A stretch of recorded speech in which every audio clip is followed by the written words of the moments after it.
Good evening. It is almost Sunday morning, 3 minutes away, and we just finished the AE Double or Nothing pay per view. And I am joined here by Randy from Backsports Page once again, and M from Level One Games in New Jersey, Pompton Plains to be exact. How you guys doing today? Good, brother. Good. Good. Pretty good pay per view we had today. There's fun. a lot to talk about. We're going to jump right into it because it's almost midnight, and we definitely want to hit the hay soon. But we wanted to do this for some of you wrestling fans. So let's jump right into it. The buy-in match: Best Friends versus Private Party. What did you guys think of this match? You're up on top, Randy. You know what? When is it as expected, as we were discussing on Wednesday night? A Private Party hasn't been on TV for quite a while. The Best Friends are in a very good run right now and pushing their way up the charts for maybe a tag team title match. Good match, solid match. Outcome was exactly what we thought it was going to be, and it was a good way to start the pay-per-view. I was hoping there'd be maybe some fans in the audience, but they disguised it well enough to make you feel like it was a big field show, and you felt it during the buy-in during that tag match. Definitely.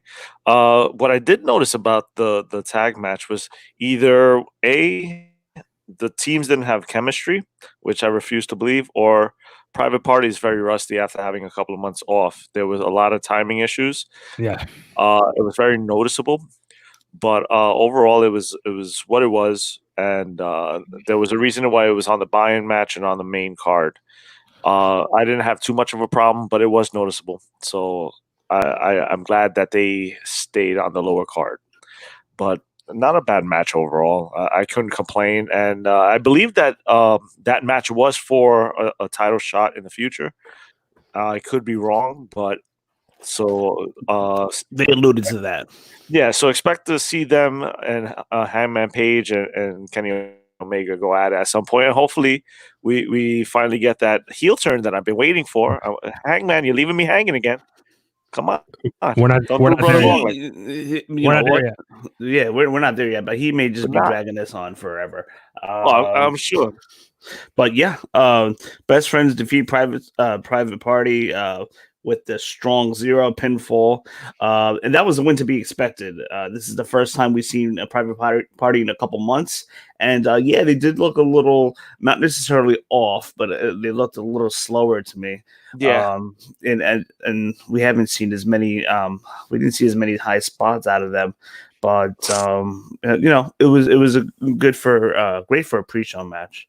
But yeah, so then the pay-per-view opens up, and then we had the Casino Royale match. This was a very exciting match. We know that Ray Felix is out due to an injury. Janela took his place, so they went over that. So the match features Joey Janela versus Kip Sabian versus Christopher Daniels versus Frankie Kazarian, Scorpio Sky, Darby Allin versus Colt Cabana versus Luchasaurus, and the mystery partner, which we'll talk about in a second.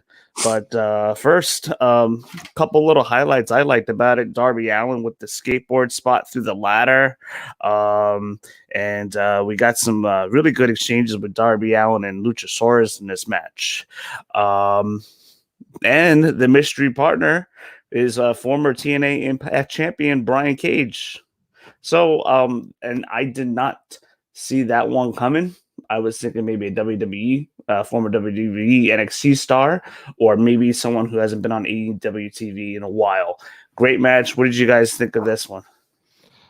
I loved it. I think it's a good way to start the show. You got your tension a little bit there with SCU in the beginning, and then later on in the match, you had Orange Cassidy with the comedy. You had Colt Cabana with a little bit of comedy there. Well, you have Darby Allin with some fun spots, some spots that make you say, "Wow, I can't believe he's really doing that to his body." Kip Sabian made you believe there for a minute that he might be in the running to win this thing, and Brian Cage was the big surprise. The one thing we all didn't understand really in the beginning was Taz, and obviously this has to do with his feud with Darby Allin coming up with Brian Cage, just pounding on him.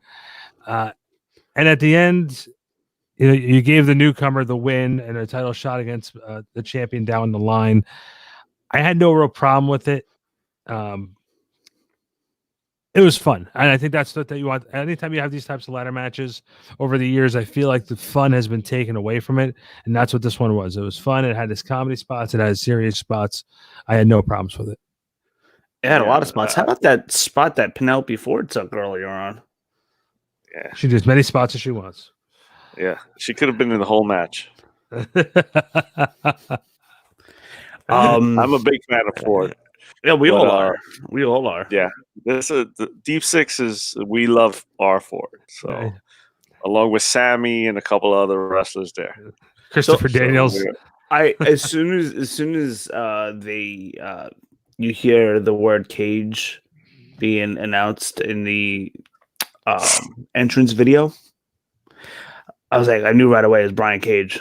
I mean, yeah, definitely. Well, one, there's no other Cage in any organization that I know of.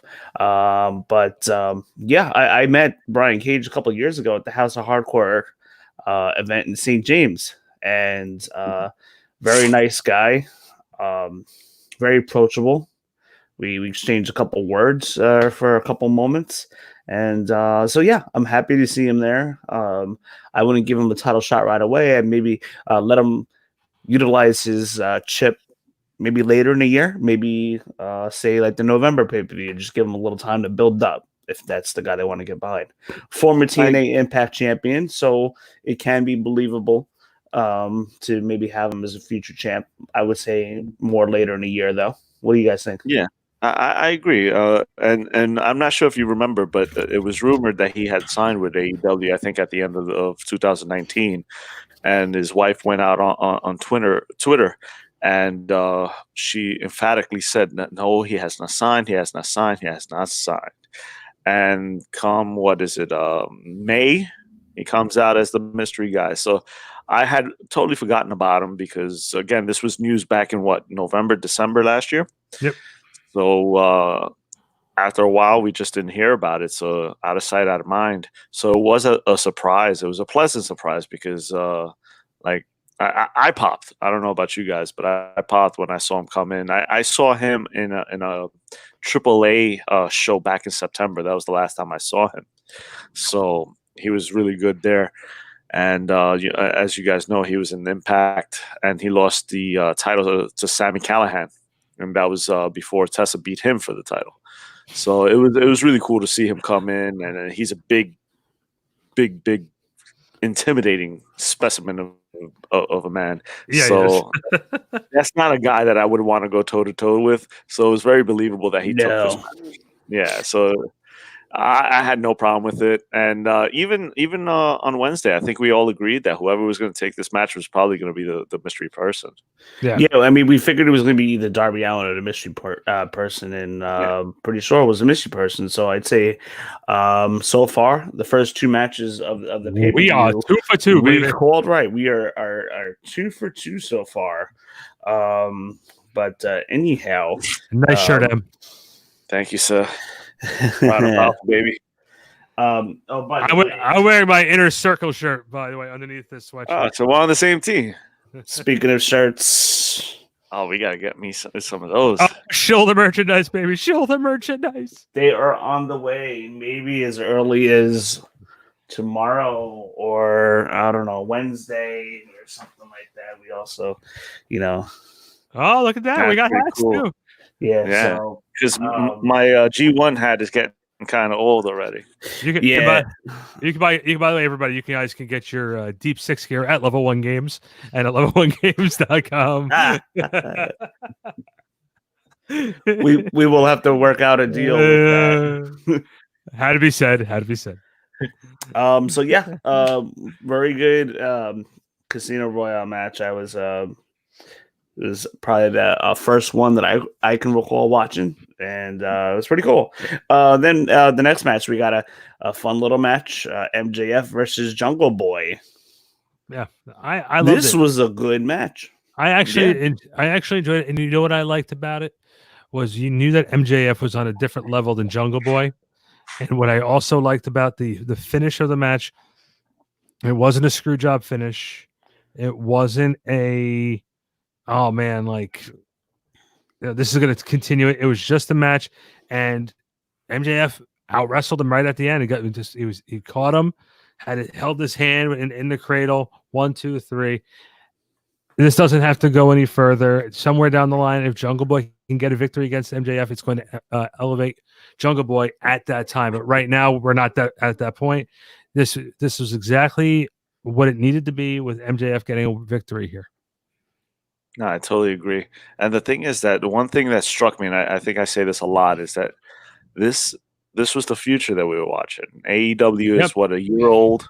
Their first big show was like just a year ago. On I think it was May 25th last year, and this year is a year in, and we're looking at the seeds, and they're starting to grow. And this is definitely the future of what we're going to see in the next couple of years. And these are going to be the stars that we're going to be rooting for or against. And just watching that match. And it was a solid match, like you guys said. Very solid, a well-wrestled match. And you don't get to see a lot of those matches anymore where it's just a well-wrestled match. Even the finish wasn't like a definitive stamp on it. It was like this could continue one day.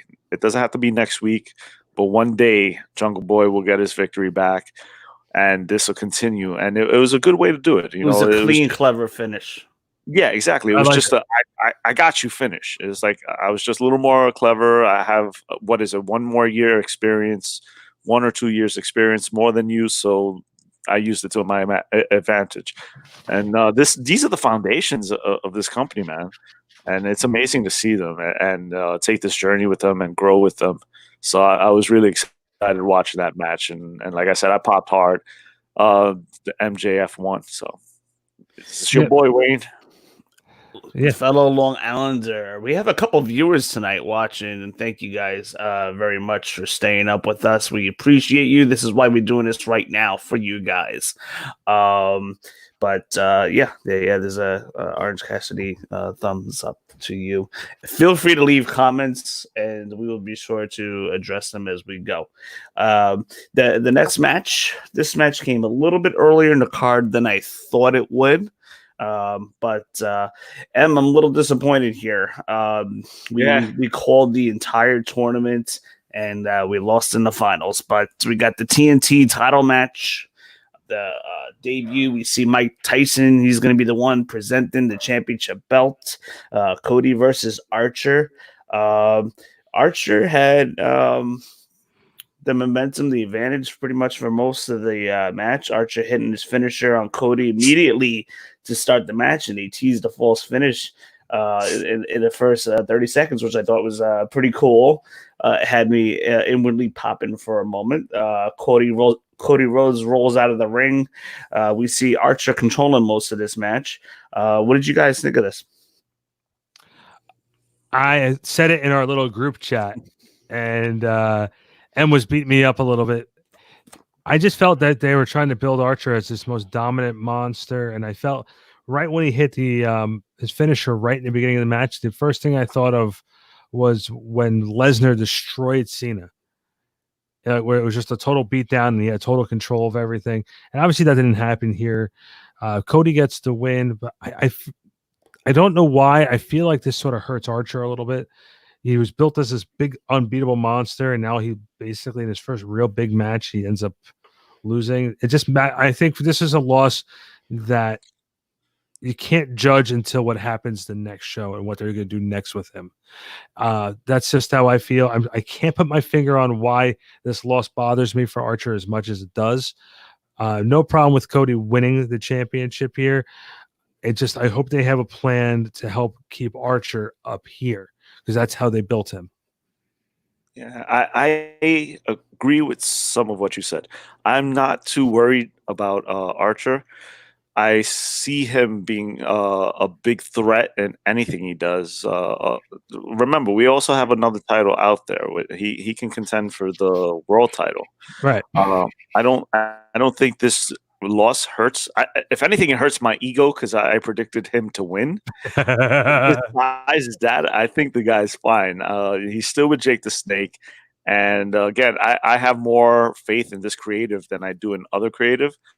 So have more faith that they already have a plan and they know what they're doing. Whether we'll have to wait and see, obviously, but I'm not too nervous. And I think that we've gotten into that mindset where we see things like this and our guy doesn't win, or maybe we see it a certain way. We start to think like, hey, man, they just squandered this opportunity. And maybe it's true. Maybe they did squander it. But I think they've earned the benefit of the doubt, and we'll see what they do with it. I really hope that they don't squander. I hope you're wrong, and I'm right on this one, at least. One of the things too is I didn't realize it also till tonight how much I really like Jake the Snake with him, because you have that evil mind with Jake, and you have Archer who's just like cold and callous, and you can see how that combo really works. I'm still not sold with the Arn Anderson Cody Rhodes combo. That's gotta go. That's gotta change. No, I think it would be better if you would actually just having Brandy out there, having Brandy and the dog Pharaoh would make more sense. Well, I don't know about that. I think Arn Anderson would have a better use actually being managers with Tully Blanchard helping grooming a team. So like when the Revolt or whatever their name gets there, have Anderson and Blanchard as their managers. I think that makes a lot more sense. I don't know if you saw this or picked up on it. Arn cheated today. Yeah. Yes. Yeah. With the low blow. Archer in the corner. Arn cheated a little bit, but he cheated.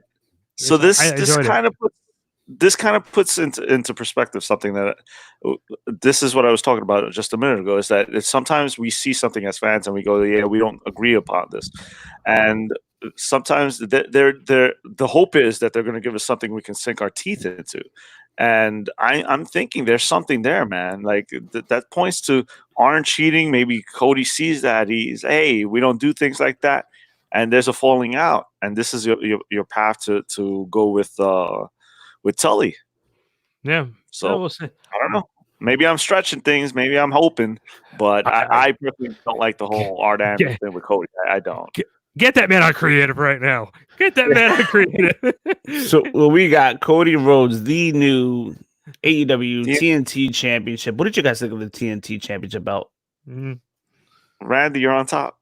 I think they even said it. They even said it's going to be it's not completed yet. So I'm not going to pass judgment now until I see the final product.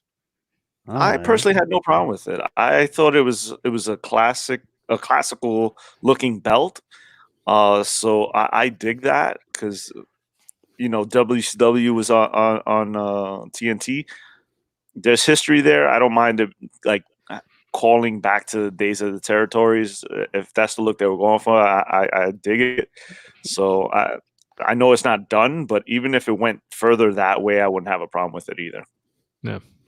Let's see how it goes. I'm a little on the fence. I'm swinging more towards liking it, but I really didn't want to see Archer take the loss here. I mean, he looked strong in defeat, but I don't know, too soon, in my opinion. And that's one of the things I appreciate is that a lot of these losses tonight, they look strong in defeat. So it was believable, and it didn't really destroy their momentum, with the exception of maybe the next match that you're about to talk about. Well, before I talk about that, segue, baby, segue. Before I talk about that, right, so that's what we call that in the business, baby. Segues. AEW show without talking about Britt Baker. So there was a little promo segments. Britt Baker announces. So on Dynamite, she is going to reveal her injury status this Wednesday. Hopefully, we get her back sooner than later. The doctor says that basically she's herself is worse than the injury. So who knows? We may get 1 or 2 months away from her rather than 6 to 9 months anticipated. So we got to hope for the best, though. Yeah. And in other news, Wayne has canceled his dental appointment. Yes, my dentist appointment is canceled. I got the call today. He's going to outer space. Yeah, I'm gonna be abducted instead. You see me like disappearing also. So next match, and I guess you kind of knew exactly where I was going to go. We got Chris Statlander versus Penelope Ford, and you know what? For this particular pairing, pretty decent match. Look at him shaking his head. It was fine. It was exactly what it needed to be for a match that was thrown together last minute. Penelope Ford sort of no sells the spot she had earlier in the evening off the ladder, which was like a big deal. But listen, I had no problem with it. You knew where they had to go with it because this was sort of a last second thing to go. Statlander, now is the job time to have to start rebuilding her because as we talk about the women's championship match in a few minutes, there's some changes here. So now you have to decide who you're going to build and who you're going to rebuild because now that you reshuffle the deck a little bit, Baker's not here.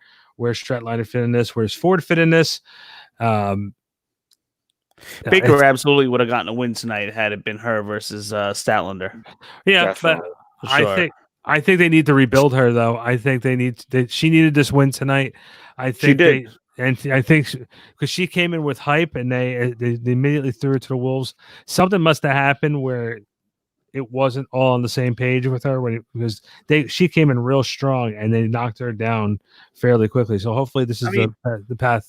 Well, she had some issues though. Yeah, you forget we had a pandemic, global pandemic, and she had the flu and the last time we saw her. So I mean, yeah, she's not gonna have the most. It's always something with you, Em. It's always something. Hey, dude, but it's the truth. It's like they do have big plans for her. Chris Statlander was out of space for a little while. Yeah, exactly. she was in Andromeda, so she was in quarantine there. Em and I had the exact same thoughts at the end of this match. That's all I'm going to say. We messaged about it. Oh yes, exactly. You know what? Hold on a second. I kind of liked how they kind of protected Penelope Ford here because they mentioned that earlier in the night. She could be a little hurt from the bump that she took in the first match, the ladder match. So they kind of protected Penelope Ford here. So it made sense to give Chris Statlander the win for sure. So that was as soon as we saw that this girl's hurt, Britt Baker. We knew Statlander was going over, and it sucks because we were really looking forward to that match. But it is what it is, and to put Ford in there, she's not, not talented. She's a good wrestler. I enjoy watching her in the ring, and she's not one of those terrible women that is just. She's not a diva. Like she's athletic and she's pretty good in the ring. She's not she's not at the top, but she's not at the bottom either. So. Today's match was solid, and it was a lot better than Statlander's last match. Obviously, no flu kind of helps that, and so it was what it was. We can't complain. We got a match, and we got a decent match. I mean, these two girls are better than half the SmackDown women's roster. Exactly. So I couldn't complain. Like I dug it. I don't use those matches as my bathroom break. Which I almost forgot to go to the bathroom because I was enjoying the show so much. Yeah, no, I've saved it for in between the matches. There was no need for me to get up tonight, especially when I'm preparing for this show to talk to you guys. No need for me to get up, exactly. But I was pretty glued to the TV for the most part. Yeah, most of the show I was glued. I was engaged. I was having fun. So this was part of it. We had another match with Shawn Spears versus Dustin Rhodes. So this was pretty interesting how this unraveled. So we see Shawn Spears coming out in a suit. I'm like, what the heck? He wants a match on the pay-per-view, but meanwhile he's coming out with a suit, unprepared, totally not prepared to wrestle. And then Rhodes for a while doesn't even come out either right away. So there's some mind games going on. And Shawn Spears demands Aubrey to start the match and start counting because wins matter. So Shawn Spears is demanding her to start the match. And then Dustin's music hits. And then we see Brandy Rhodes come out on the entranceway, distracting Shawn Spears. And then we see Rhodes coming from behind Shawn Spears, and then we get a match. Yeah. Dustin pulls on Spears' shorts at one point. JR says Spears thinks he's auditioning for a prison movie, which I thought was pretty funny. Dustin gets the win with the final reckoning. There were some images that I probably would have not rather wanted to see in this match. But what did you guys think of this? I felt like this was like a comedy spot of the night. And it's a shame too, because when Wednesday night we were talking on how they're finally going to do something positive with Shawn Spears, and we got suckered on that one. Yeah, that was rough, man. That was rough. Well, listen, we still have Shawn Spears news on Wednesday, I'm sure. You know, they could still do some more character building there and stuff. But yeah, tonight's loss, I'm not really too sure if that really helped him out. No, momentum wise, I don't think it helped him out. It was one of you that like a fool, if you ask me. Yeah, it was one of you that said it when we were texting tonight that it was a popcorn match, and it's exactly what it was. It was meant to, lighten up the mood and just have fun with it. I get it, and honestly, I did have fun watching it. So I guess mission accomplished. But I wanted to see a serious match between these two, and I was really looking forward to it. I was a little disappointed, but at the end, I shrugged it off. I really, you know what? I'll take it back. I was disappointed. I wanted my damn match, but I'll take it. It was funny. Randy, nothing. Look, we already said what it was. It sort of was like, I felt like it was exactly what it was. It was a comedy match. It was a comedy match. They were just ripping on Shawn Spears the whole time. Yeah, but look, you can say what you want, but he's a trooper for going out there and doing the nonsense, and that's exactly what it was. It was silly. On Wednesday night, all three of us said Spears gains everything by getting a win. Dustin gains nothing. So the only thing this does is it hurts Spears. That's it. And he has some explaining to do with the picture of Tully Blanchard on his shorts. Definitely. It was awkward. It was awkward to watch. It was very awkward. So now we're getting into the real good stuff. I mean, the whole event was good, but now we're getting into the real. Now we're digging deep here. We are digging deep now. The women's title match. We have a new AEW Women's Champion. It is now Hikaru Shida, the new women's champion, defeating Nyla Rose in a no disqualification match. Your thoughts and comments on these guys? I was surprised. I'm not gonna lie. This was the one that sort of surprised me. My first real big surprise of the evening. I didn't think we were gonna do a title change. I thought we all were pretty much on target on Wednesday night when we said they would do this type of title change later in the year when the fans were back in the arena. But I think Nyla is going through some injuries that we all don't know about, and I think also maybe they're still trying to gain some more of that outside of America audience. They want to try and get more eyes as much as they can. M sort of predicted this one on Wednesday, so he is Nostradamus on this one, and I will give him that. But I went back and forth. No, you were going back and forth. This one was a tough one to call. But if I would have said that M picked a winner, he would have gone. He would. This was the choice he would have gone. I know for a fact. He did wait for a little bit on Wednesday because his heart. When you beat Rio, you gain a special place in M's heart. Yeah, so that was special. So, I do think it was I think it was a surprise. I think the chase for Nyla is a little bit more than her defending it, and I think that's going to be the big thing now. I do think eventually it's going to come back around to her. But I think this was a nice win. It was a good surprise. It was a very good surprise. I was pleasantly surprised. But a couple minutes prior to the match ending, I told my friend who was over watching with me, I told him, you know what? This match, if Nyla is going to drop the belt, that this is the type of match that you do it in. And sure enough, I agree. Sure enough, because this isn't really constituted as a clean win. I mean, you're using the advantage of weapons, kendo sticks, and poker chips laying all over the place, and what have you. The tables, so you're using weapons to your advantage. So you're not really getting a clean win yourself. Whoever the winner would be. So I felt that this was the match to do it. Maybe a little soon. Considering when Nyla won the belt, it's only been like 4 months, so I feel like maybe that was a little soon for her to lose it, even though I don't like her carrying it.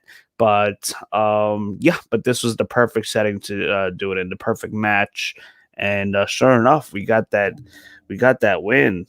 Running multiple running knee strikes, multiple shots to the head with the kendo stick.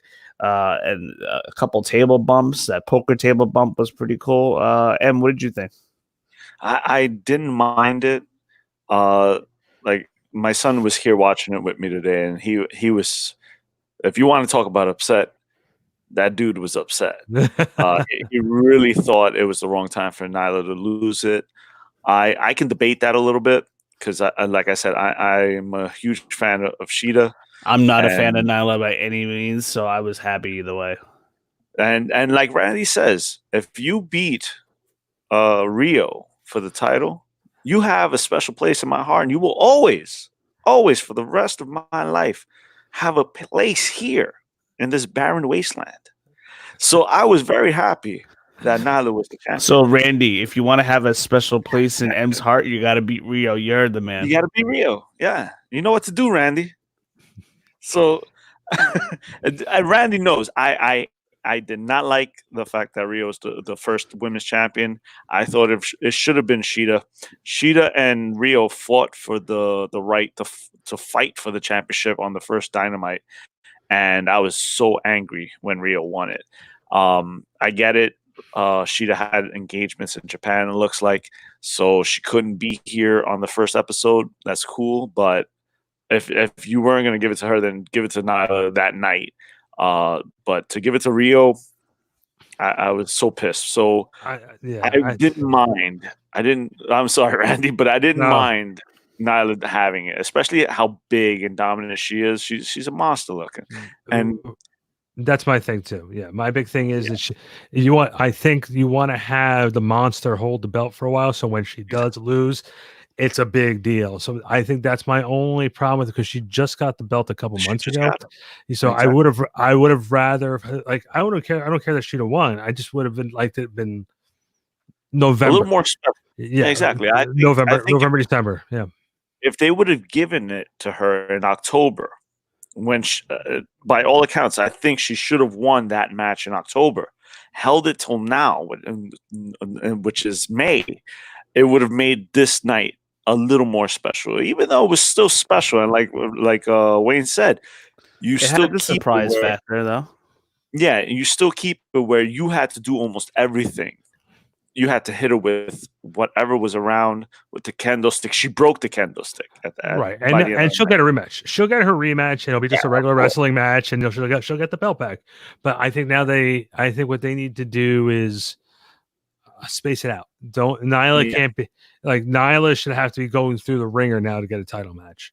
Exactly. She has to work her way up. And one of the things that I started to notice by the time that this match ended was that these victories kind of tended to skew more toward the face side of the spectrum than the heel side. Oh yeah, we're gonna get to that. Yeah, we'll get to that. I think right here where it says M's name, it should be in parentheses heel.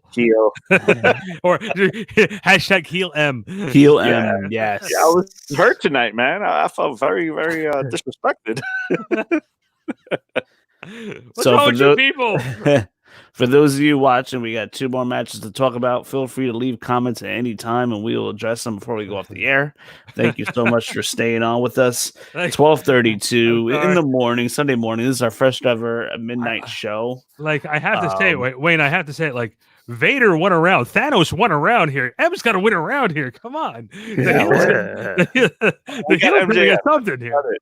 Hey, listen, MJF. AEW is giving the fans what they want. They want the fans to They be gave us happy. Vicky Guerrero tonight. Yes. They gave us Yes. Vicky Guerrero tonight. I was happy about that. I was happy Absolutely.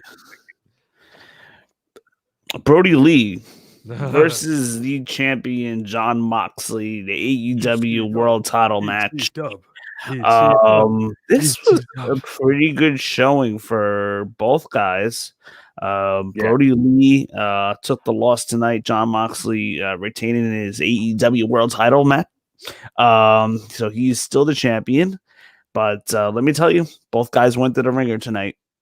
Yeah, they definitely did. Brody Lee looked strong. I don't think there ever was any doubt, because we've seen him do it before in WWE, that Brody Lee can go. He's had great matches in WWE. And like, what was the one thing the three of us all said on Wednesday is that these guys were going to have chemistry together because they've worked together in WWE, and they knew each other well enough they can just go. When they did that spot when they broke through the ring entrance, I'm like, okay, that's pretty paradigm shift. Yeah, that was a pretty cool. It was a pretty cool spot, but they beat the hell out of each other. And you know what? They made Brody like just like Em said, they made Brody Lee look very strong on that finish, even though he lost. He didn't get pinned. He was choked out. At the end, Moxley gets his title. There's a stitch sewn for another match somewhere down the line. Now it's gonna be interesting to see on Wednesday if Lee is still in Moxley's radar, or is the inner circle back with Jericho finally getting his rematch, or is it going to be Cage? What's next for Moxley? But Lee certainly had a great showing, and in his first real big match in AEW, he really delivered. Yeah, he definitely proved that this is where he belongs.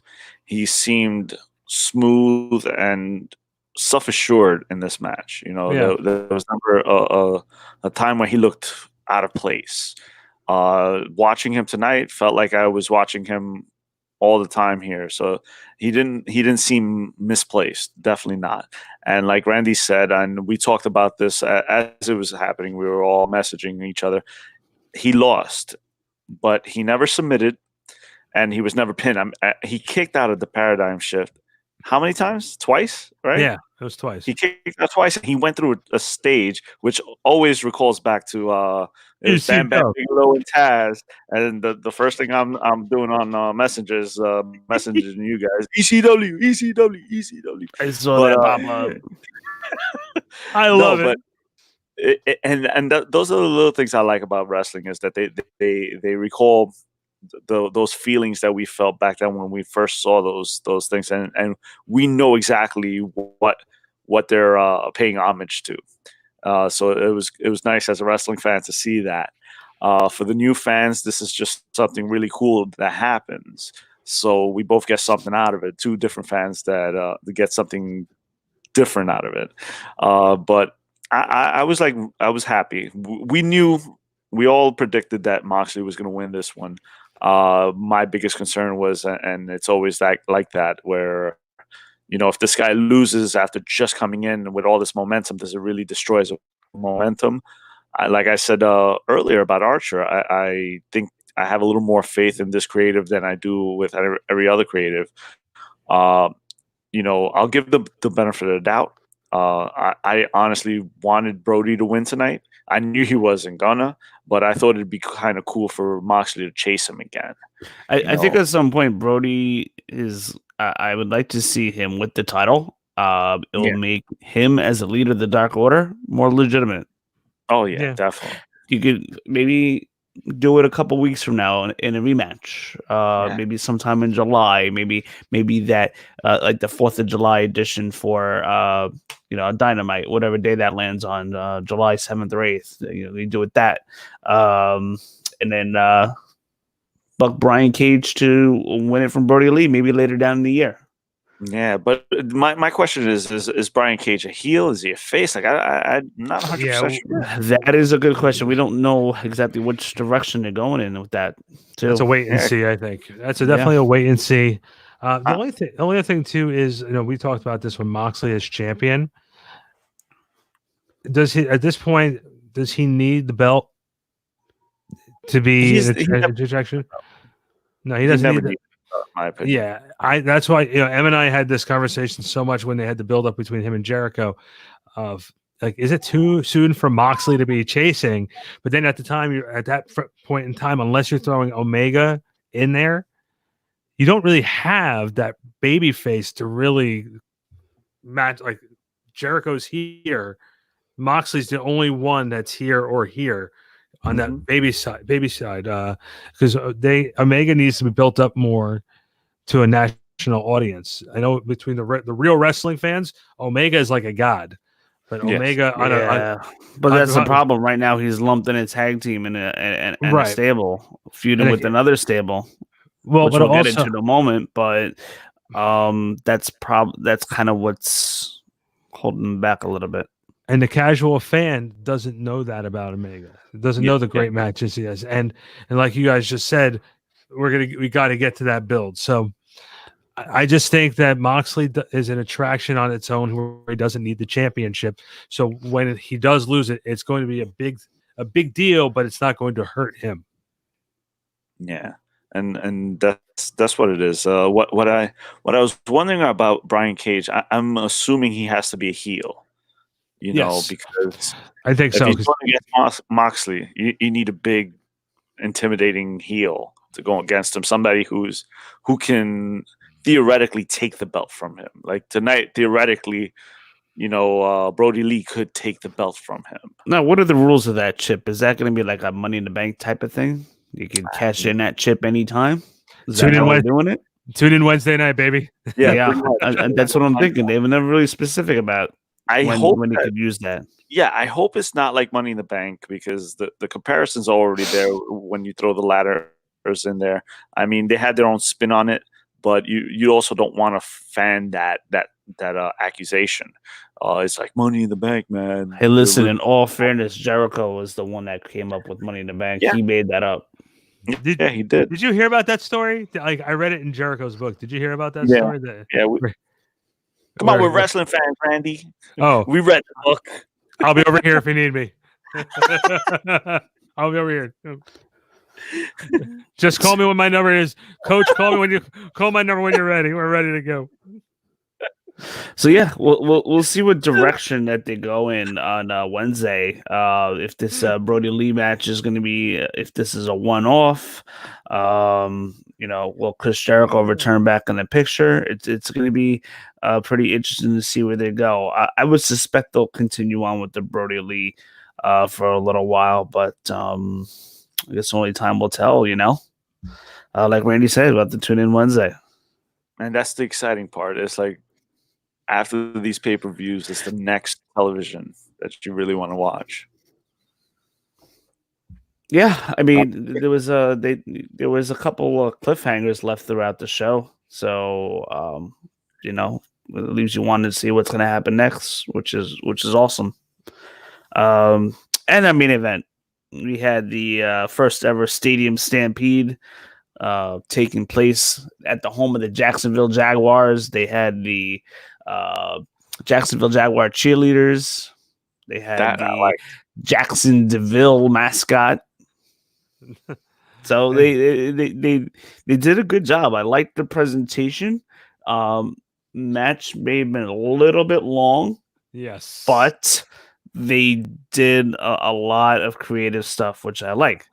My favorite being the Matt Hardy stuff.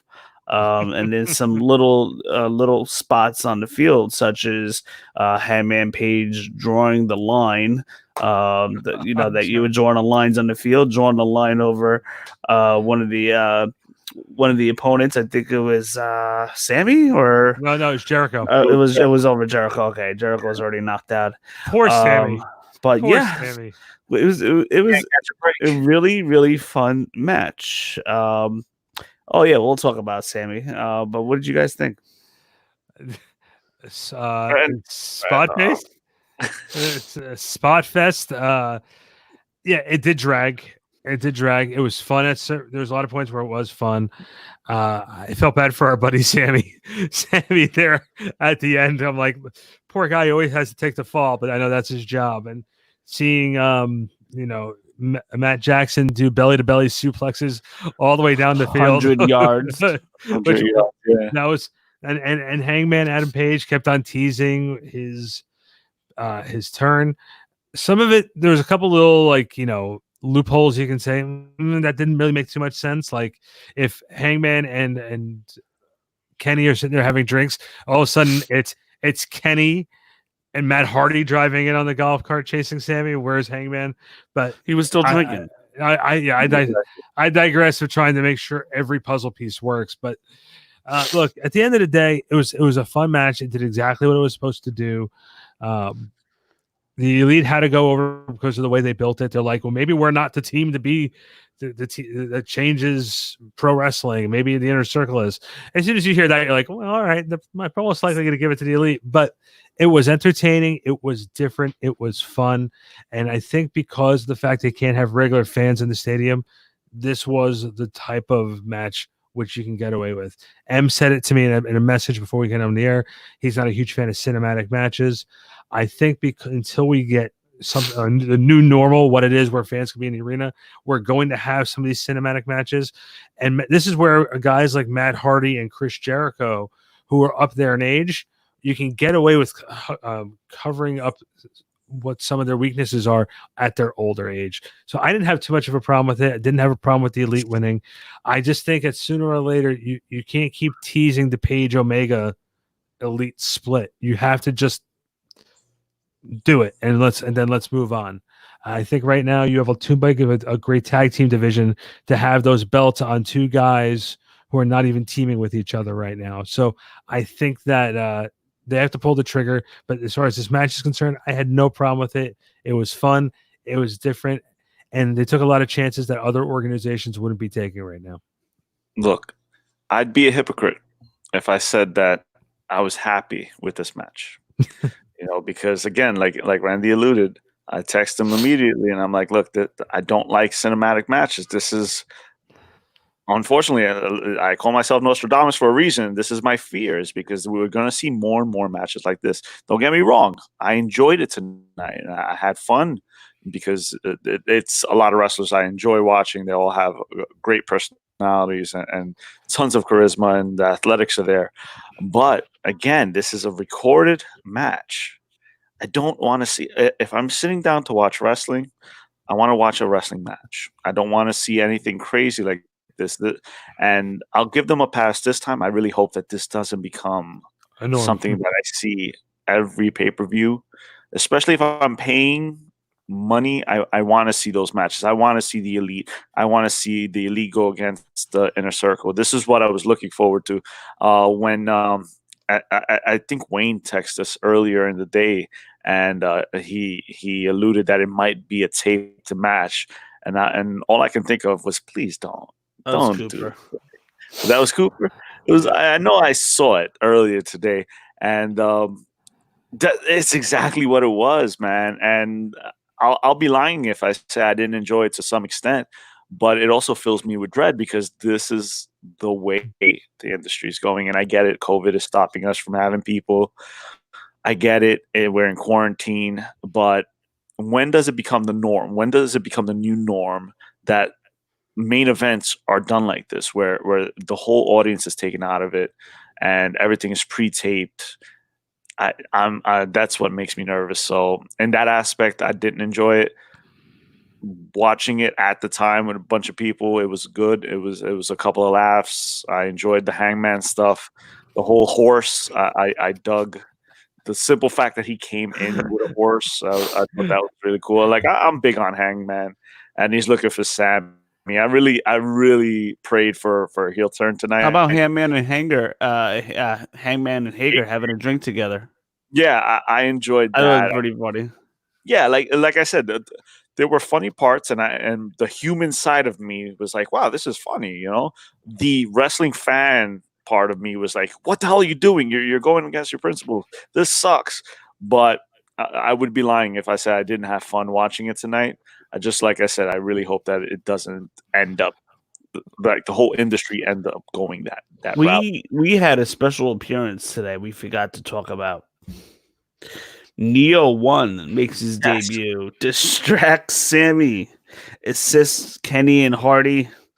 Omega with a one-winged angel from, I would say, 15 feet in the air, maybe 15 on top of one of the entrances. And of course, it was a nice little special crash landing set up for them for their little spot. But that was from pretty high up, and that's how the Elite gets their win. Poor Sammy. I predicted Inner Circle to win this match. So I'm not too sure where you go from here, or do they just put a subtle pause on the Elite Inner Circle feud for now? What do you guys think? I think they're going to put it on a pause. I think because Blood and Guts seems to be the next step, but they just don't want to pull the trigger on it.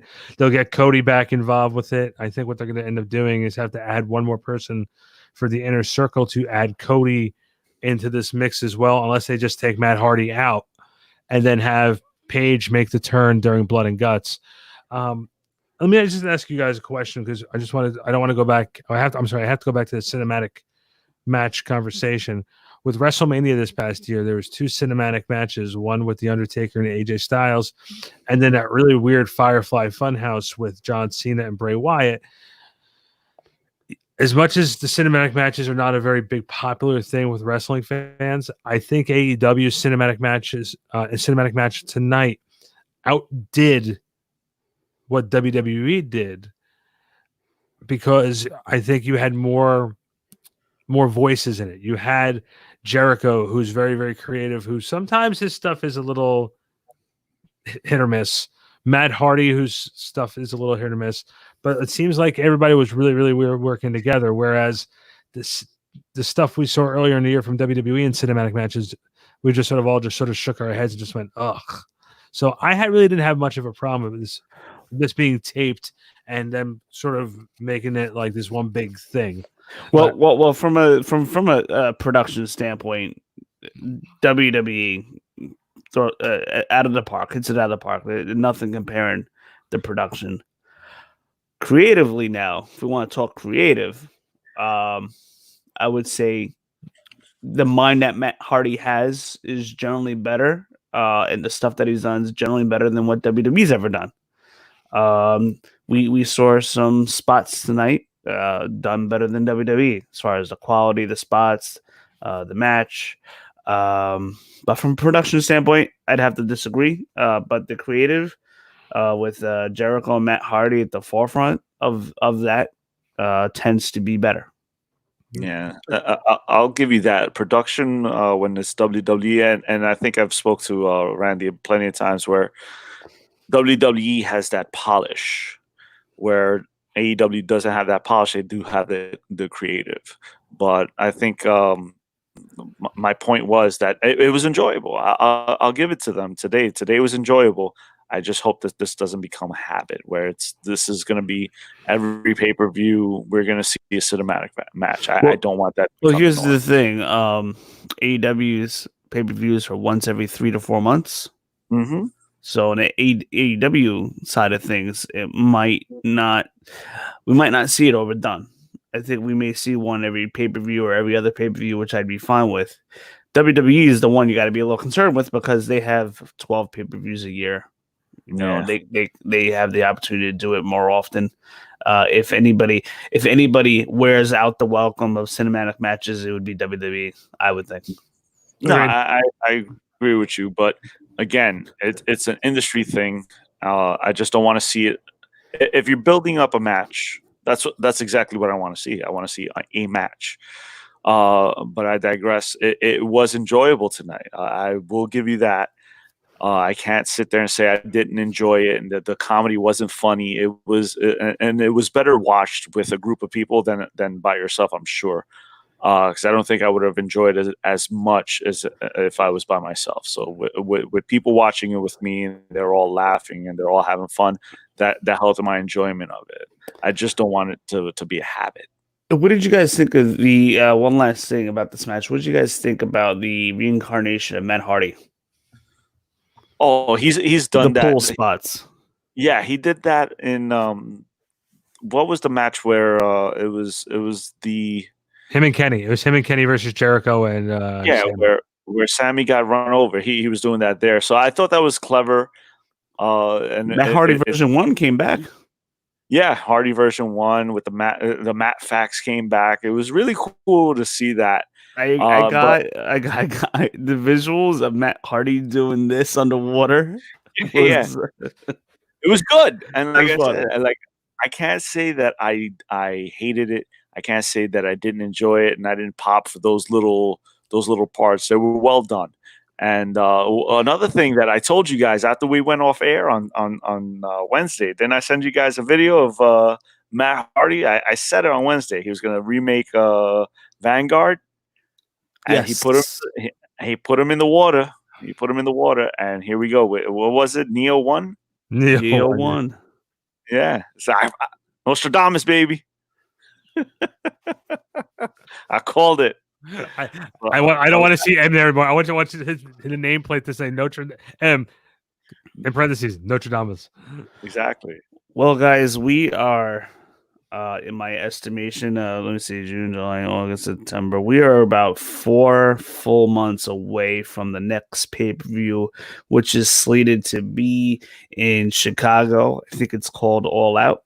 Well, they haven't said Chicago. They just announced it All Out. Yeah, I think AEW is a little careful to advertise right now, but if the arenas are allowed, it is Chicago. Yeah.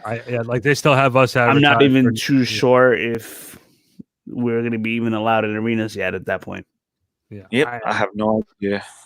I have plans to go. Don't be a pessimist. I see your face. Don't be a pessimist. Be an optimist. I'm being optimistic. Listen, July 22nd, we're supposed to be at the Prudential for AEW. I'm hoping we're there. Yeah, but I know that's not going to happen. I'm the pessimist. You're supposed to be the optimist. Don't do this to me. I hope we're there. We switched places today in the broadcast. Let's not switch places with the optimism and the pessimism, all right? Jerk. All right. Moving on. So it's going to be interesting to see where they go. A lot of question marks for Wednesday. So it should make for a good conversation for episode 5. It'll be our 5th episode, official episode. We'll do a post-show midweek mashup. First show of the week, which will be Wednesday, all in one. Yeah, so some interesting stuff going on. So for those of you who are watching or about to watch, make sure you follow us, give us a like and subscribe to our YouTube channel. And if you don't have the time to listen for over an hour, maybe even 2 hours to watch, that is, you can listen to us on our Deep Six Pro Wrestling Podcast on Google Play, iTunes, and Spotify. That's all we got for you for tonight. That is our post show. Randy from Back Sports page, thank you so much for hopping on this Sunday morning, 12:55 a.m. it is now. And M, I know you're a night owl. You probably don't go to bed till 2 or 3, so I'm sure tonight wasn't a problem for you, but thank you so much for hopping on. Thank you for having me. And guys, thank you so much. I am ready for some more wrestling come Monday and Wednesday. Get some sleep, guys. Yes, we will see you guys next week. Good night. Good night.